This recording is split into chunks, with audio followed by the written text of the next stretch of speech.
बेटी पढ़ाओ का नाटक प्रस्तुत करने जा रहे हैं।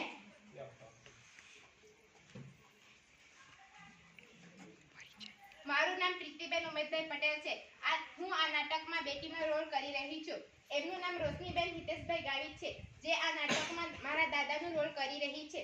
એમનું નામ આરતીબેન મુકેશભાઈ પટેલ છે, જે આ નાટકમાં મારી દાદીનો રોલ કરી રહી છે। એમનું નામ કૃષ્ણાબેન સંતુભાઈ ચૌધરી છે, જે આ નાટકમાં મારી માતાનો રોલ કરી રહી છે। એમનું નામ અદિતિબેન બિપિનભાઈ ભોયા છે, જે આ નાટકમાં ડોક્ટરનો રોલ કરી રહી છે।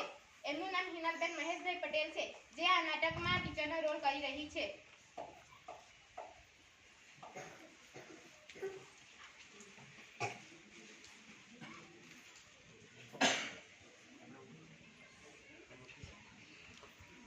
प्रणाम। सर्व श्रोताओं को मेरा प्रणाम। मैं प्रीति, इस देश की बेटी। इस देश में बेटियों को कन्या कहा जाता है और उसे लक्ष्मी, सरस्वती, माँ दुर्गा के रूप में पूजा जाता है और नवरात्रा के दिनों में घर घर में साक्षात उसे पूजा जाता है। तो क्या हो गया कि आज वह अपने अस्तित्व के लिए लड़ रही है, अपने जीवन के लिए अपनी भीख मांग रही है। बेटी तो हर घर की शान है। बेटियों से तो घर में रोशनी होती है। बेटियों तो हर घर को जोड़ती है। तो आइए बेटियों के संबंध में आज हम एक नाटक प्रस्तुत करने जा रहे हैं। उसका शीर्षक है बेटी बचाओ बेटी पढ़ाओ। प्रीति, ओ प्रीति, तुमने मुन्ना को कहीं देखा है क्या? सुबह से कहाँ चला गया है कुछ भी नहीं पता। दूध भी नहीं पिया है और खाना भी नहीं खाया है। स्कूल जाने की तैयारी भी करनी है। नहीं माँ, मैंने तो मुन्ना को नहीं देखा। मैं तो सुबह से बर्तन ही तो धो रही हूँ। माँ, मुझे भी पढ़ना लिखना अच्छा लगता है। मेरा भी स्कूल में दाखिला करा दीजिए ना माँ। एक छोरी बढ़िया स्कूल जाने वाली, घर के काम अच्छे से सीख ले, आगे चलकर यही तेरे काम आने वाले हैं। पढ़ लिख कर तुम्हें कौन सा कलेक्टर जो बनना है। अब जल्दी जल्दी बर्तन साफ कर। माँ जी, प्रीति को भी स्कूल में दाखिला करा दीजिए ना, उसको भी पढ़ना लिखना जरूरी है। तू चुप कर। पढ़ना लिखना ये तो केवल लड़कों का काम है। लड़कियों तो सिर्फ घर गृहस्थी का जिम्मेदारी से संभालनी होती है। अरे यहाँ क्या हो रहा है? कौन किसकी जवाबदारी समझ रही है और हमारी प्रीति बेटी क्यों रो रही है? देखिए ना डॉक्टर दीदी, दादी मुझे कहे है तुझे पढ़ लिख कर क्या करना है, तुझे तो सिर्फ चूल्हा चौका ही तो संभालना है। अरे माँ जी, यह तो बहुत गलत बात है। क्या आपको नहीं लगता कि हम बेटियां भी पढ़ लिख कर आगे बढ़े? आज समाज बहुत आगे बढ़ गया है। क्या आपको नहीं लगता कि हम भी आगे बढ़े? आप किस दुनिया की बात कर रही हैं? हम 21वीं सदी में जी रहे हैं। मैं आज ही टीचर दीदी से बात कर प्रीति का स्कूल में दाखिला कराती हूँ। और मैं तो यहाँ इसलिए आई थी कि मुन्ना को पोलियो ड्रॉप दिया है कि नहीं। जगह जगह इसके कैंप लगे हैं।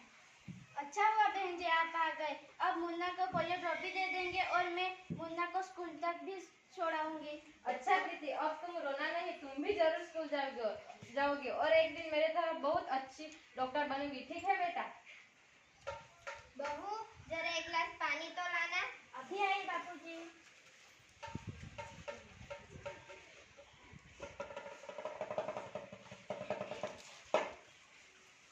अरे ये देखो, अखबार में प्यारी बेटी के बारे में कितनी सुंदर कविता आई है। आओ मैं तुम्हें पढ़कर सुनाता हूँ। कहती है बेटी बाफसाद, मुझे भी चाहिए प्यार दुलार। बेटी की अनदेखी क्यों करता है निष्ठुर संसार। सोचो जरा हमारे दिन, बसा सकोगे घर परिवार। गर्भ से लेकर यौवन तक मुझ पर लटकती है तलवार। मेरी वृथा वेदना का भोग व्याधि उपचार।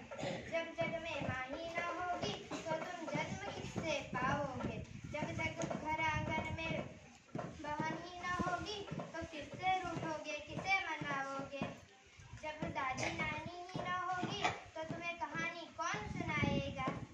जब कोई स्वप्न सुंदरी ही न होगी तो तुम किससे ब्याह रचाओगे।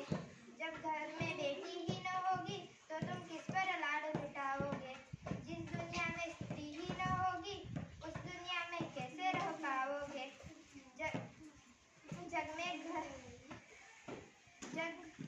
जब तेरे घर में बहू ही न होगी तो वंश कैसे आगे बढ़ाओगे।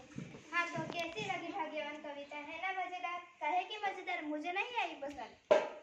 अरे कोई घर में है क्या? आइए आइए टीचर दीदी, हम आप ही का इंतजार कर रहे थे। डॉक्टर दीदी मुझे कह रही थी कि आपने प्रीति का दाखिला अभी तक स्कूल में नहीं कराया। ये तो बहुत होनहार छात्र है, हमेशा अच्छे अंक लेके उत्तीर्ण होती है। हाँ मैं भी तो सबको यही कहती हूँ कि प्रीति का स्कूल में दाखिला करा दीजिए, पर मेरी यहाँ कौन सुनता है। हाँ और पढ़ाओ और लिखाओ और बाहर भेजो।